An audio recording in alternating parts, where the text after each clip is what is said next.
This is one of the pieces I've been looking forward to the most at Finovate Fall this time around. We're going to get the Breaking Banks crew, put ourselves on the clock, and actually record a podcast here that will be broadcast later on.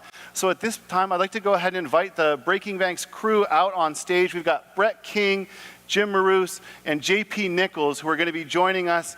And once we get everybody out here, we're going to start the recording there. Have a quick round of applause for everybody, guys. So, gentlemen, thank you for joining us. Brett, we'll go ahead and turn it over to you to kick off the official podcast component here. All right, just bear with me a second, guys. Okay, you guys ready? Okay, 5, 4. Welcome to Breaking Banks Live from Finovate in New York. For those of you not familiar with Breaking Banks, we are the #1 global podcast in the fintech space, 177 countries with 6.6 million unique listeners. So here we are live at the end of the Finovate, the 3-day Finovate Festival, Summit, and Demo Days. And we're going to give you guys a quick wrap-up of what's happened at Finovate over the last few days, but we're also going to delve into some of the challenges facing fintechs and banks alike moving forward. So, Greg, first of all, why don't you give us a wrap-up for our audience on WVNJ 1160 and Voice America and the other networks we're at. Tell us what Finovate's all about and how it's gone over the last few days. Yeah, absolutely. Before I get there, though, I just have to take a quick moment. You know, a lot of people would be intimidated to be on stage with these three guys. I'm not, and it's not because I have any sort of special abilities or anything, but I've got this right here, which can do this. So we're going to keep you guys honest here if get crosstalk or things like that. No, but it's been a great couple of days for us. We had 79 amazing presenters over the course of the last 2 days. Some really interesting themes started to emerge, and they're themes that we've sort of seen coming over the last couple of months, but customer experience continues to be something that a lot of innovators are playing with, and we saw that manifest in a couple of places on the way the best of show voting went down. Artificial intelligence continues to be a hot topic as well, and Bond.ai kind of has a foot in both of those camps. They're one of our winners from yesterday with a more empathetic AI engine that's designed to give customers a more streamlined and slightly more comfortable AI experience, which I think is really exciting.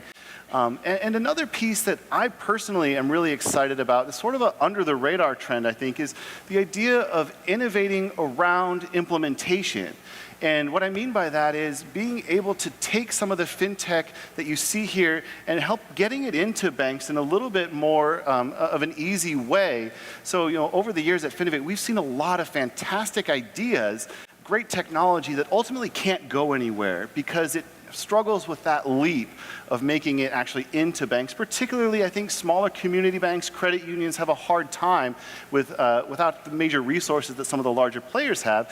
And now we're seeing innovators tackle that problem head on, which is really cool.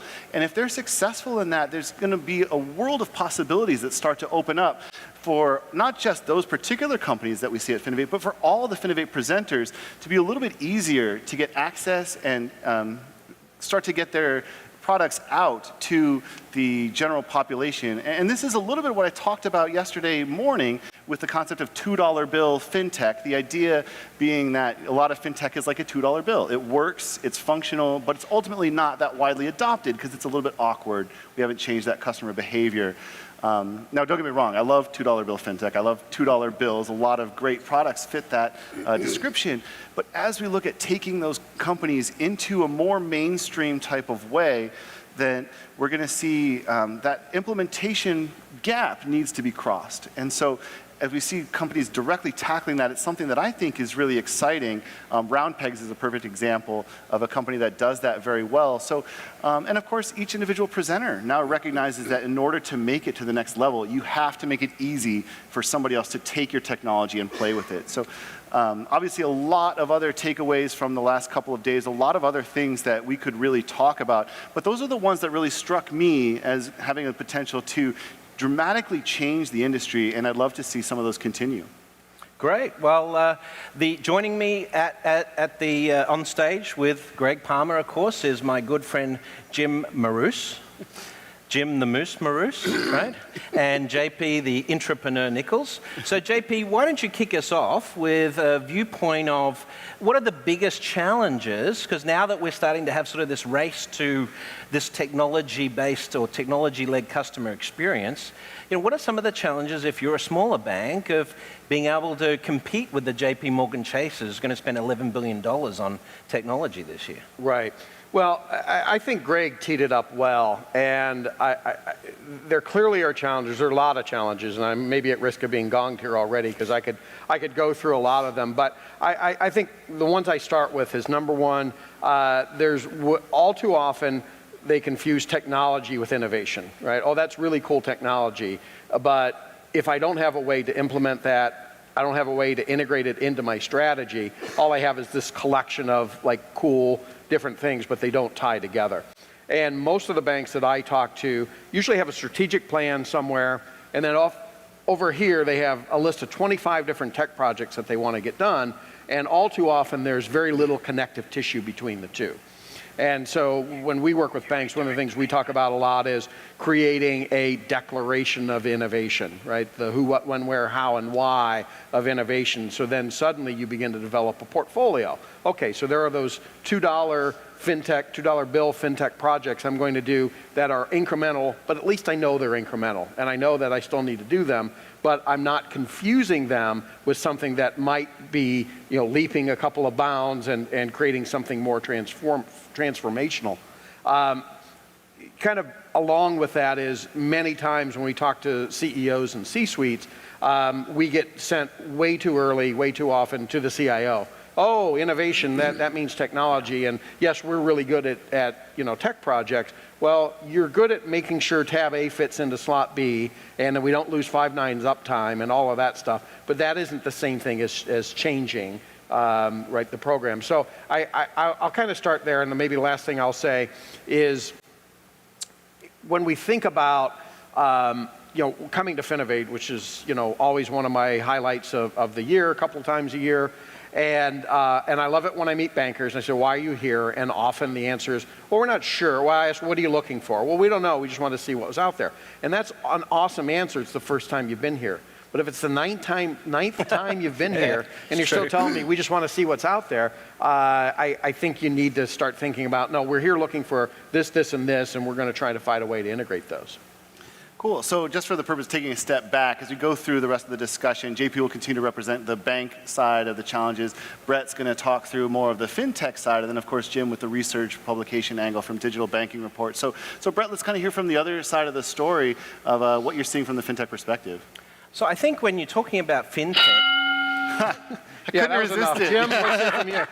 We've had Move-In on stage so many times demoing, and I've never gotten to gong him before, so I just couldn't resist getting that person on the... All right, no, please continue. Thank you. Message received loud and clear, Greg. Okay. One of the things we used to hear a few years ago was that it was fintech versus the banks.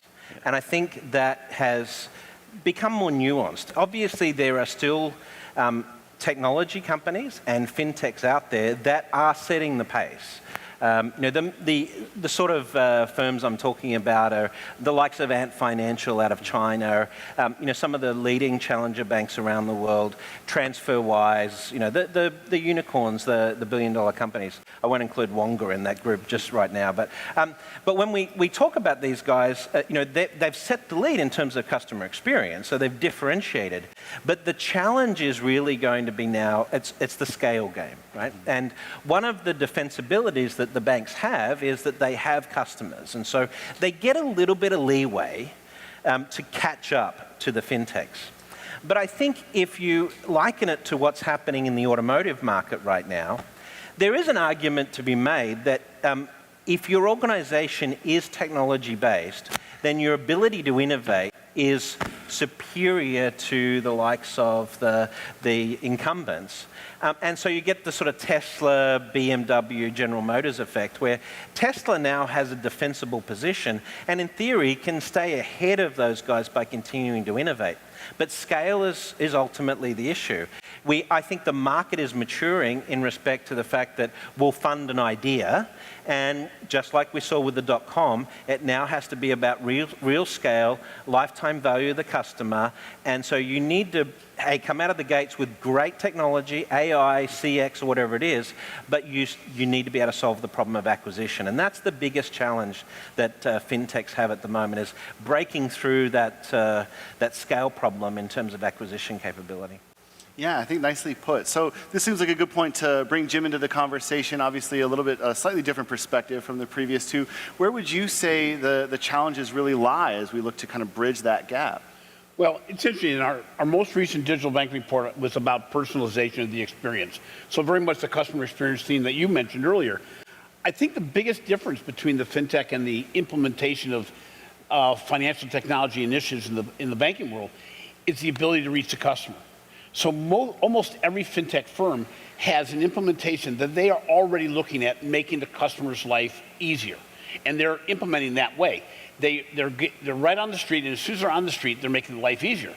The challenges in the banking industry, as we've seen, is that overall we're seeing that a lot of companies will buy the technology, and a lot of times will end up with great or better reports, and it never reaches the consumer. It's really hard to move it to the point where the consumer's going to say, there's been a change in my banking experience.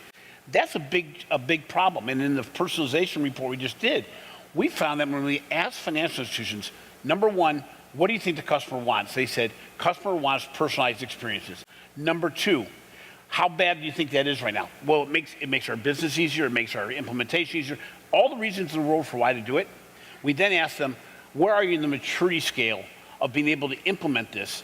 And only 4% of the institutions said they're mature in the area of being able to build personalized experiences.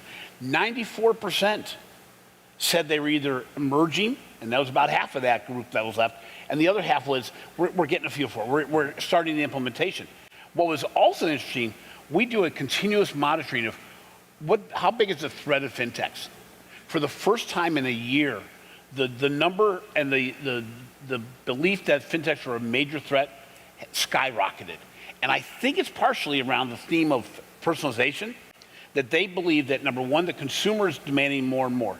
Number two, their ability to implement against that is getting harder and harder, so they're farther and farther away. And when you follow that up with the question, how big of a threat are the fintech groups? We had seen it trail off for a while. Now there's a pretty big spike in the thought that fintechs really have an advantage. And I think to the same theme, that's why the organizations are looking to partner as soon as possible. That's the only way to innovate. I do think, Greg, in respect to that, one of the other things you brought out in digital banking report was digital customer acquisition. Right. It was another one of those things where it's like 95% of banks in the United States, and this probably is the same globally, can't onboard a customer fully digitally. And yet every fintech has 100% digital onboarding. So I think that's where some of the battlegrounds are being drawn in respect to, it sounds like table stakes. Can a customer sign up for a bank account in your mobile app, and it shouldn't be that hard, right? Well, worse than that, over 75% of the financial institutions said they had a digital account opening process. And then the follow-up question was, how many of you don't have to go into the bank?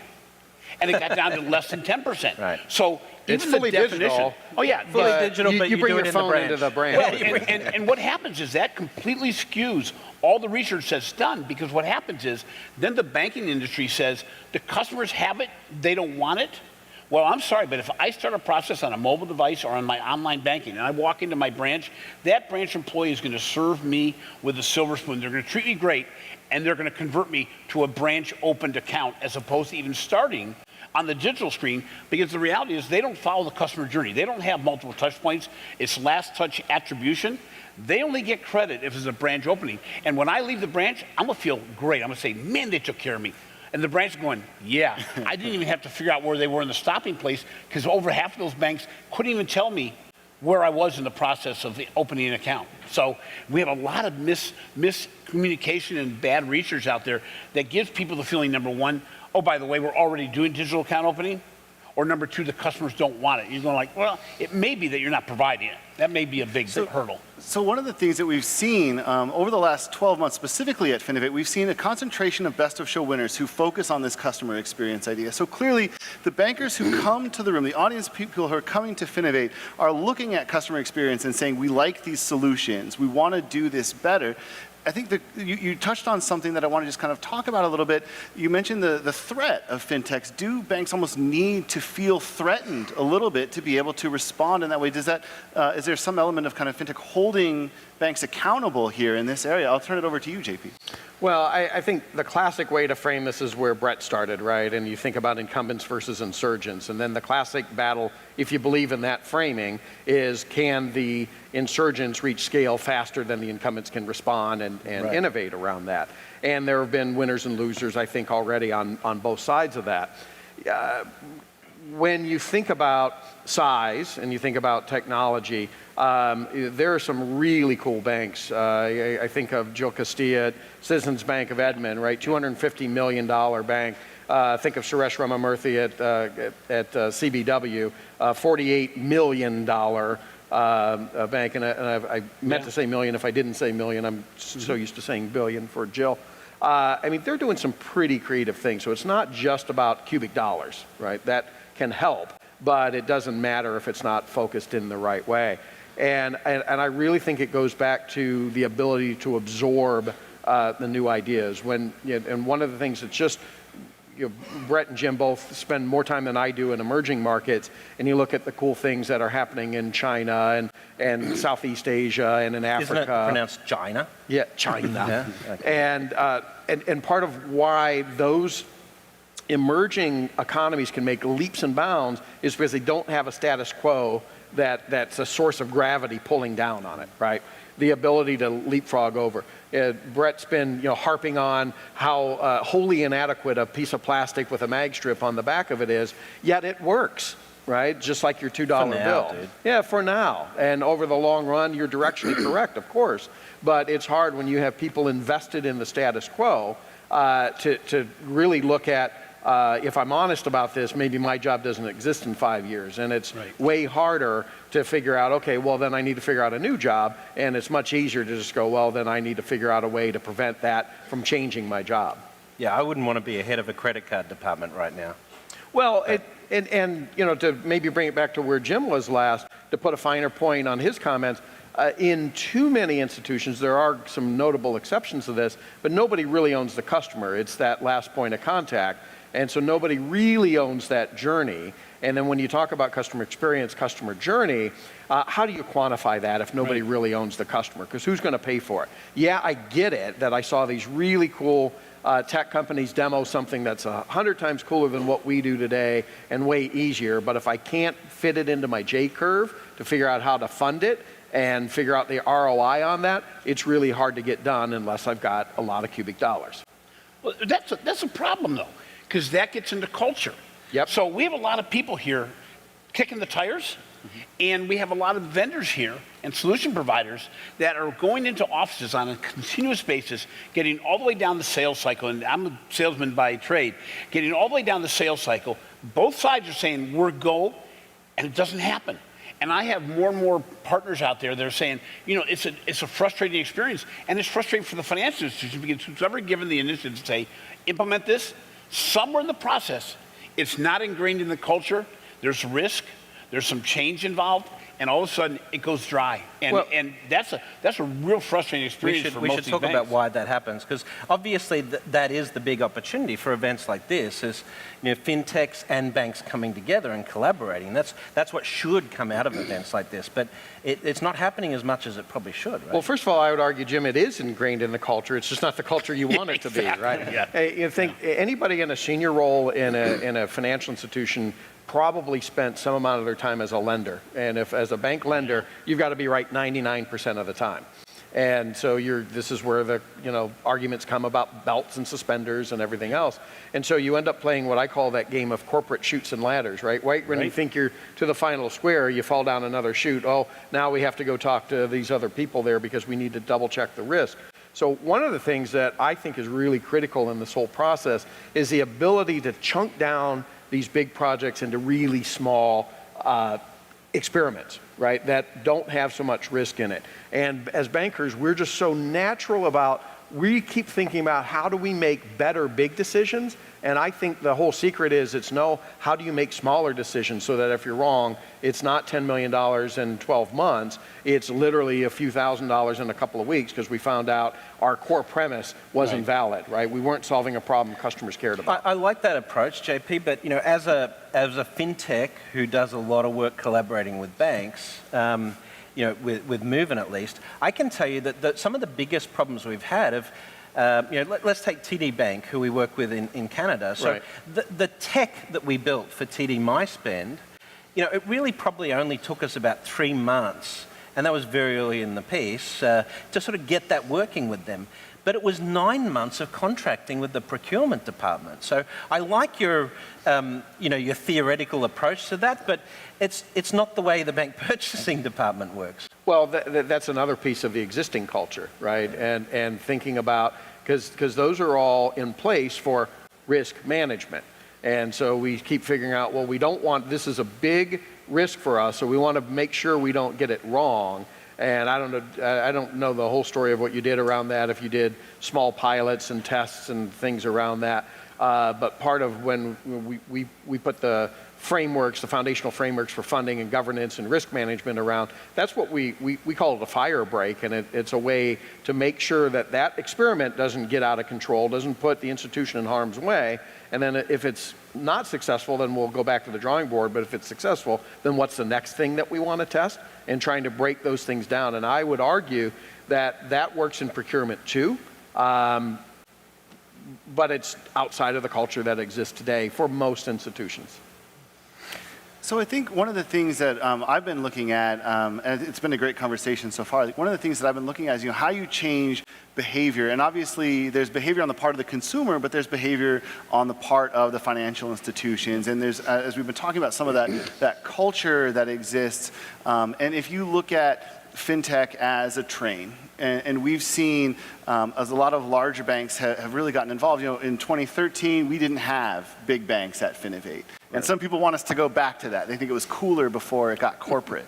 But as we've seen more and more those big banks starting to have chief innovation officers, people really solely dedicated to fintech, you start to see some of these financial institutions kind of jumping to the front of the train. And my question, one of the concerns that I have is if you're trying to slow down a train, the best place to do it is from the front. And so if you look at some of these companies that are doing it, are they trying to slow down the train? Are they jumping on the train trying to drive it forward? And these are questions that I'm not sure have a right answer, but I'd love to get your guys' thoughts. Well, I had a boss once that said, you either got to get on the train or you got to leave our company.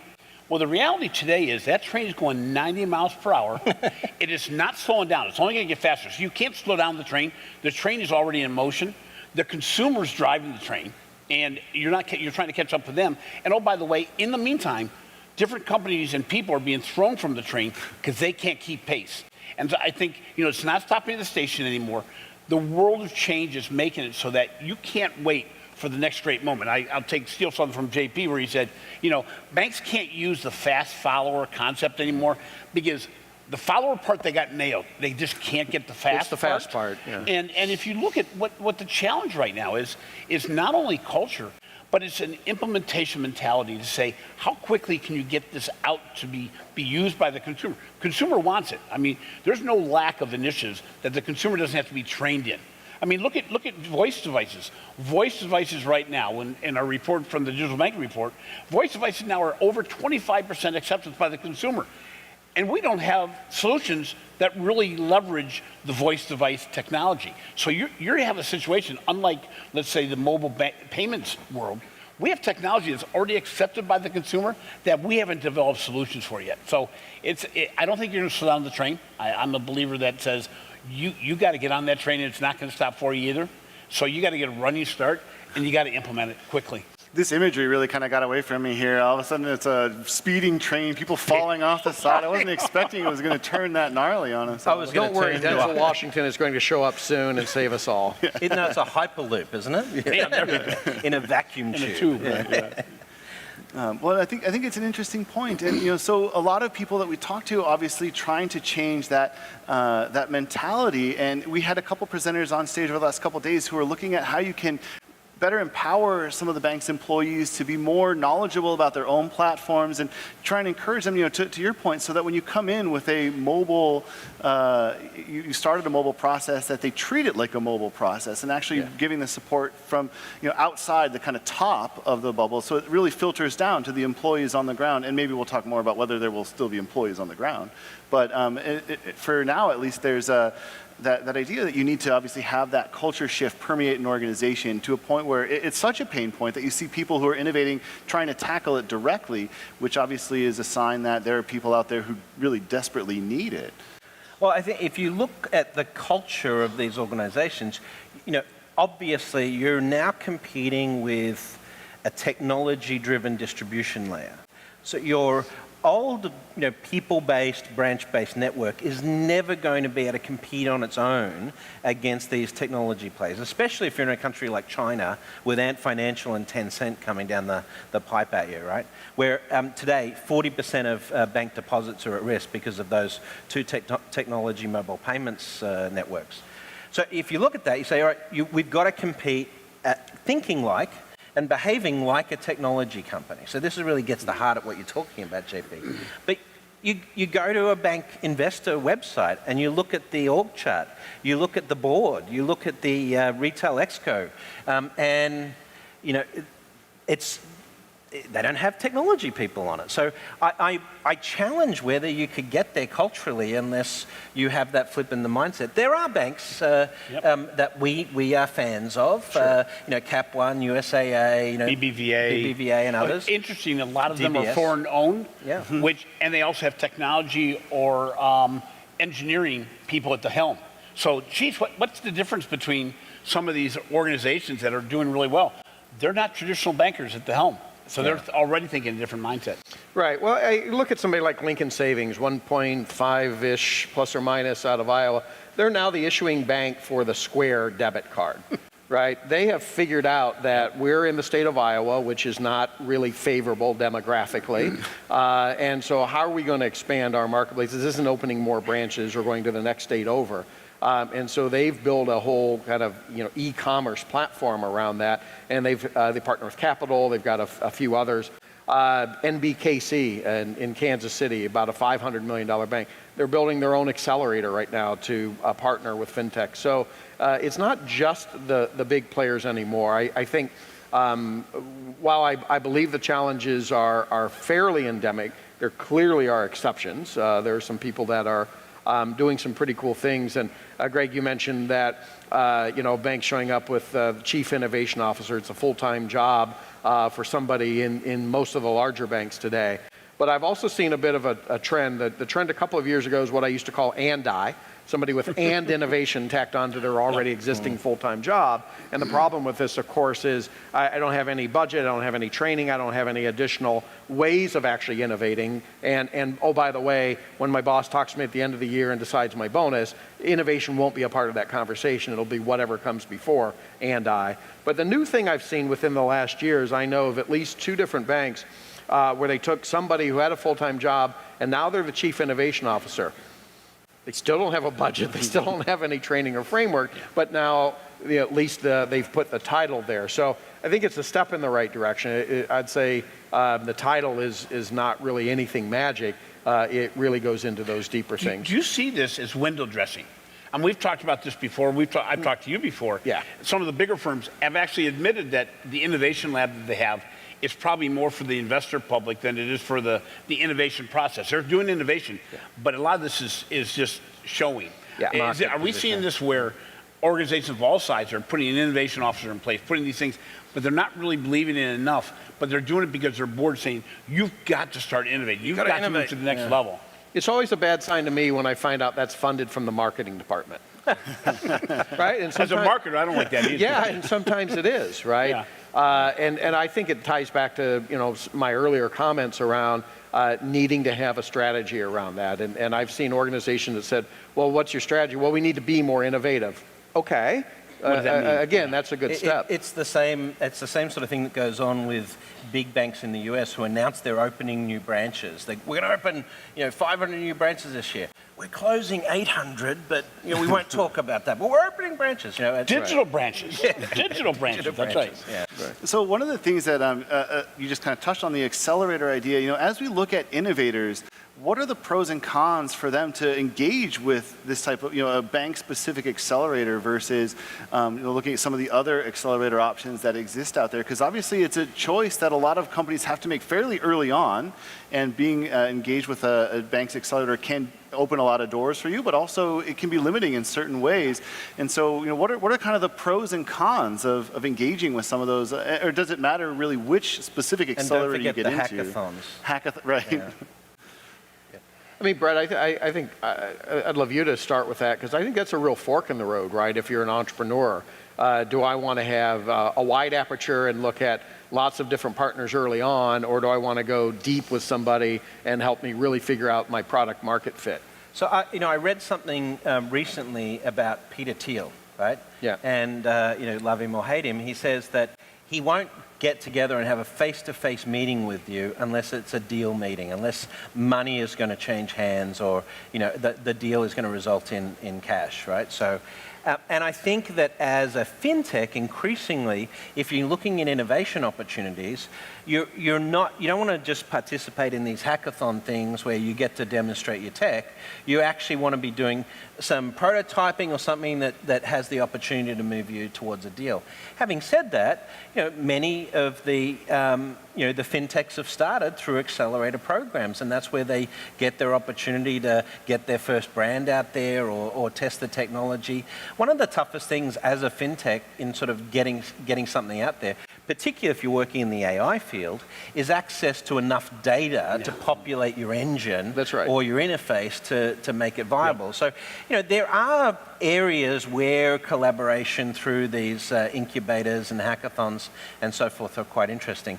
But one of the areas that, and it's a little bit off directionally from the pure incubator, but one of the most interesting applications of this I've seen is actually London City's hackathon for regulation, where if we know where the RegTech environment is going to go to be able to sort of enable this digital embedded banking world, then you've got to be able to embed regulation in code. So they actually run hackathons, and I think Joanne Barefoot, if she's here, she has some great info on this, but where they encoded regulation in code, and then they got these guys to come along and say, all right, we're going to change the regulation, let's update the code, and we want you guys to adapt to that in real time. That sort of stuff from a ecosystem perspective is really super interesting for fintechs to be involved in. Right. So, and now we're going down a slightly different path, and we may want to come back to where Greg started, but the idea of, to collaborate or to go alone, and those are some of the key questions. If you need access to bigger data set, but you can also share costs and share risks, and a lot of what Jason Hendricks and I do at FinTech Forge is what we call an internal accelerator, right? And an accelerator is where a nascent idea becomes a viable company, and banks need an opportunity for that nascent idea to become viable inside, right? So you're solving for a whole different set of ecosystem challenges around there. But from my perspective, building on where Greg started is, as I said, I think it's a fork in the road if you're an early stage company. If I'm going to sign up with Bank XYZ's incubator, I really want to understand they have a clear idea of what's inbounds for them, what kind of portfolio, where I would fit in. Otherwise, I've kind of spun my wheels and I haven't exposed myself to, a much broader set of options. Well, another theme here also that I've seen recently is the big providers, the Pfizer's, the FIS's, even companies like MX and others are vetting brand new fintechs for their clients and saying, we're going to do the vetting, we're going to see how it implements with what we're doing. Because I don't think the banks need a bigger field. Most banks need a smaller field. The issue about incubation, all that saying, oh man, do I really want a company that already doesn't totally believe in innovation to be at the beginning of this process to set the course? Because what it's going to look like is, we talked about the McKinsey study that came out talking about how do you make a digital bank, and it's putting digital in banks, and you go, maybe you rethink that completely from a non-banker perspective and look at it differently. But I think what's exciting is some of these firms are doing it on behalf of their clients now. They're vetting companies. They're partnering with companies saying, we can bring these to the table, Jack Henry and all these others, that I think makes it so there's less risk. It's certainly better for the smaller firms because they're already familiar with their partner. They think there's skin in the game. And I think that might be another option available as well. Do you run a risk of just adding another gatekeeper, another potential barrier at that type of situation, though? Yeah, what I was just going to add and respond to what Jim said is, again, if you've got a clear path that I can understand and follow, that's great. Otherwise, you've burned my limited cash, right, over months and months. That's the problem as a fintech. Yeah. You have, if you make a wrong bet, you could be out of business, right? Right. And so if you sort of step back from this and say, look, we're talking about fintechs, we're talking about the banks and how they're competing and respond, but it really comes back to what are the core drivers for collaboration? And as a fintech, I can say it's pretty easy. We get scale we couldn't get on our own, and we get revenue from banks that gives us, it's the lifeblood of the company and keeps us going. But for the banks, the clear benefits are speed and cost, right? Now, Jim, I don't know if you remember, do you remember, because I wrote about it in Bank 4, right, about out of the digital banking report, you had some great stats that quantified that speed and cost benefit that fintechs get versus banks doing it in-house. Do you remember? Right. Well, some of that it data? was in our Bank Plus FinTech report that we published earlier in the year, and the digital bank report, what we found was the speed and cost elements are so huge to be able to do it this way that basically you have that benefit. And the key, though, is that the leverage of that, I'm sorry, but I keep on getting back to, it's culture. The problem is you can put all the benefits out on the screen. You're doing it on a daily basis, and you have to make decisions. Is this firm really engaging us to really find a solution, or are they engaging us because it's the right, they feel like it's the right thing to do right now? And these programs continue to get stymied by the culture of organizations, not by the culture of the fintechs. The fintechs, they're ready to go. And the challenge on a lot of cases is they're not used to the path they have to go to get there. They hit the same roadblocks everybody else does, and they'll say, we're ready to go. You made us work in a different way, and they're staying up all night trying to get these things implemented. But the challenge again is the banks and the fintechs have every reason in the world to come together. The fintechs want scale, they want capital, they want to understand the regulation. The financial institutions have the great ability to say, we need the innovation. We need talent. I mean, the biggest challenge we have right now is there's not going to be enough talent in the industry to be able to get you to the point of implementation. So having the fintech have that talent is a tremendous benefit. Especially if you're talking about something like AI, right? Right, and at the end it gets down to culture. And that's easy to say, and how do you change that? I mean, you're meeting with a lot of the smaller organizations as well as big ones. How do you change that culture? Or do you have to get in there when they've already changed it? No, I think we believe you have to start with a coalition, right? So it takes somebody that really believes this, somebody senior enough. The most innovative organizations operate both top down and bottom up, but it really usually has to start at the top or somewhere near the top at least. And then you need to just build that coalition. Maybe it's just 2 people at first, and you try it in one business line, and you start to show some results. I can tell you kind of number of stories of maybe starting in payments where things are moving much faster and you can try little things and there are so many potential partners out there. And then over time, well, that really worked well. Now let's move something into small business lending and let's try something else. And organizations are just wired to reject change, right? These corporate antibodies are strong. And I can't think of any from memory. Let me know if any of you do, but I don't think of anybody that just said fundamentally stake in the ground. We're going to, move a whole different way here, even if there may have been a stake in the ground by the CEO. A pivot. Yeah, a pivot. Don't get me started on corporate misunderstandings of what a pivot really is. Well, to a degree, go back to a historical relevance on Mikhail Panovich at M-Bank, that they said the top of the corporation said, we want a 30-second lending opportunity that you're going to offer to 80% of our base. That came from the top, and they said, okay, make it happen. Well, they found an interesting idea, which is bringing all the parties into the same room and saying, solve for this. Well, that's a lot easier than having the marketing department or the innovation team come up with an idea and then go to compliance, and compliance goes, no, we can't do this, this, this. And then they go to the lending team and they go, we aren't going to approve it for this, this, this. At the end of the day, they came up with a solution that reached 80% of their households, provided on the mobile app an ability to get a loan for a small amount, $500 or $1,000, with a push of a button, instantly approved, because they said, we're always doing credit bureaus on these customers on an ongoing basis. No reason why we can't do that. By the way, we're not looking at a $13,000 loan here, but they do have the option, do you need more money? Here. What a great tool to build loyalty. And I'm sitting here, and I think it was 5 to 7 years ago that M-Bank did this, and the number of financial institutions in the United States that you can get even a small personal loan for $500 or $1,000, the power of that on your mobile bank app is nil, or very close to nil. And you go, geez, you know what does that take? It takes getting every party in the room internally to say, you know what, you guys close the doors and go, you work it out or we're not going to let you out. But Jim, part of so you're talking about this cross-functional team who really wants to innovate for customer experience, which is a rarity. It's like a unicorn in banking these days, right? Not the Silicon Valley unicorn, right?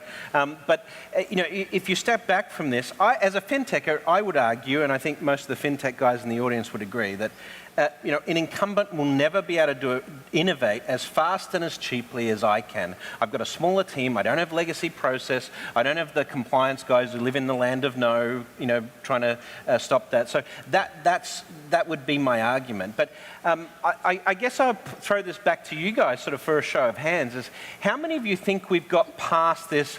It's got to be built ourselves culture internally at banks versus fintech.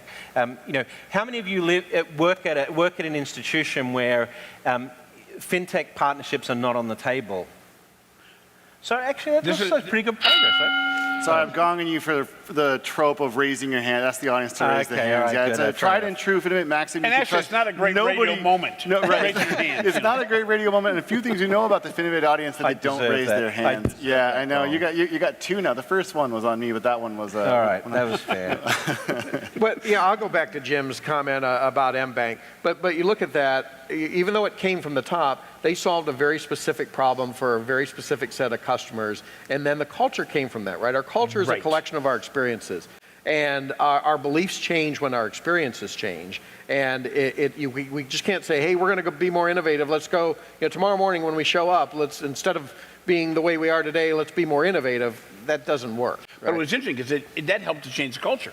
Because what they did, they solved for a little problem, and then the organization overall really transformed. And oh, by the way, they made that gentleman a hero in the organization. So it was cool to be like Mikkel. It's very much like BBVA, where it's not bad to be like Carlos, because you go, okay, he wants innovation, he wants a tech company. So they were one of the earliest at kind of spinning off their own challenger brand, and that's become, you know, pretty hot now in 2018, right, with Finn and others. I mean, what do you guys think of that? Is this notion of, in the same context of insurgents versus incumbents? Incumbents are spinning off their own insurgents, at least for a digital-only bank. What do you think of that strategy? So it's a fintech-like bank. Well, you know, one of the issues you face, and it's not an easy hurdle to get over, is that if you try and do something truly different, you're going to have the immune system of the bank try and say, well, we can't do that. You know, how are we going to write the disclosures or the T's and C's for a product like that or an experience like that? And so you almost have to do something truly different. You almost have to take it outside of the existing organization Skunk Works kind of operation. Right. Both from a point of view of process and policy, but more significantly in terms of things like you know, legacy architecture. You know, so it's almost as if you want to compete with an Ant Financial, I think you're probably going to have to go down the digital pure play route to be effective. I'm wondering then if Sonia should be here from this morning, because she built Digibank for India within the organization of the TBS, and she did it in 9 months. For every argument we have, we can show examples of somebody doing it differently, but you're talking about a highly successful, multi-million customer entity. Now, it's a different country, but she did it within the DBS structure. So I think one of the themes that we've sort of it's gone under the radar here is that a lot of the people we're highlighting here are all from different countries. And I had a conversation at Finovate Spring with a presenter who put an interesting idea to me, and I'm not sure that I necessarily believe in it, but I thought it was worth considering, and his basic position was that by focusing on the next quarter's profits and by having a 3-month viewpoint of what the organization should be accomplishing, that we're putting a lot of downward pressure on innovation. And when he looked at Ant Financial, which we've talked about a couple times here, and again, I haven't verified this, but his idea was that the way that came about was because it was a 10-year plan. It was a much longer term plan. And so his belief was that 3-month, that quarter-based, constant updates to the stock market and things like that are really crippling innovation. And I couldn't say that I could disprove that at the very least. Greg, I totally agree with that. And I think that fits into some of the things I've said earlier about not really having a plan. And if you don't have a plan, and if you don't think about this as kind of a CapEx, right, that we're going to put X dollars aside over a period of time, and within that, we're going to make some small experiments, and some will work and some won't. If you don't have that, then you're down to forcing everything into your J-curve, everything into your existing ways of managing. One of the things I've done on stage a lot, and I do in the classes that I teach at some of the graduate schools of banking, is I have a slide with a bunch of poker chips on it, and I usually joke and say, well, do we have any poker players here? And I'll play dumb and say, well, the way you play is you push all your chips into the center, and then you hope for some good cards, right? Well, no, that's not how you play. Well, how do you play? And I keep going with the analogy, but long story short, I said, well, then let's contrast that to the way we actually do strategic planning around here, right? We put all of our smartest people around a big brown conference table and think really hard about making that big bet, and then we either say yes or no, and it gets me back to what I started earlier. But what if we chunk that down and it's not a big bet anymore? And so all of that is embedded in what you're talking about, because if I'm going to bet $1 million or $10 million or $50 million, then I'm going to care a whole heck of a lot about the optics around that from my shareholders' perspective and everything else. But if I already embed that I'm going to spend X dollars a year, and I'm making small bets within that, and some work and some don't, but I've already embedded, that puts me in a completely different position. Goes from poker to roulette. So now we're playing poker on the 90-mile-an-hour train. There we go. Our metaphors are getting Our mixed, chips are falling as they do on the show. One of the things that we really haven't talked about, the potential 800-pound gorilla in the room, Amazon, obviously very publicly went through a period where they had very steady profit stream. They did not grow for many years, and they made that kind of long-term bet, and we've seen obviously what's happened to them now. Amazon, you could say a lot of different things about that company and the way that they do business, but certainly they are successful at bringing innovation into the space. Do banks need to take a page from that playbook if they're going to continue to hold off some larger tech firms like Amazon and keep them at bay? And that was potentially a terrible question to ask with 2 minutes remaining. Yeah. Well, I think absolutely Amazon's a great analogy, and for fintechs as well, and for VCs investing in fintechs. But I think, I'll flip this question around, is that, and I know Jim agrees with this, the potential for voice OS to disrupt banking is insane, right? Because the personal smart assistant will be a major gateway for access to bank utility. And so the fact that they've invested in that shows that long-term thinking again. Really quickly, Amazon, they have shown the power of taking data, insight, and applying it to the consumer where they give value in return for using my data. They are now able to charge over $120 a year to be Amazon Prime. That's monetizing basic retail that's never been able to make money. They're going to make money on groceries as well.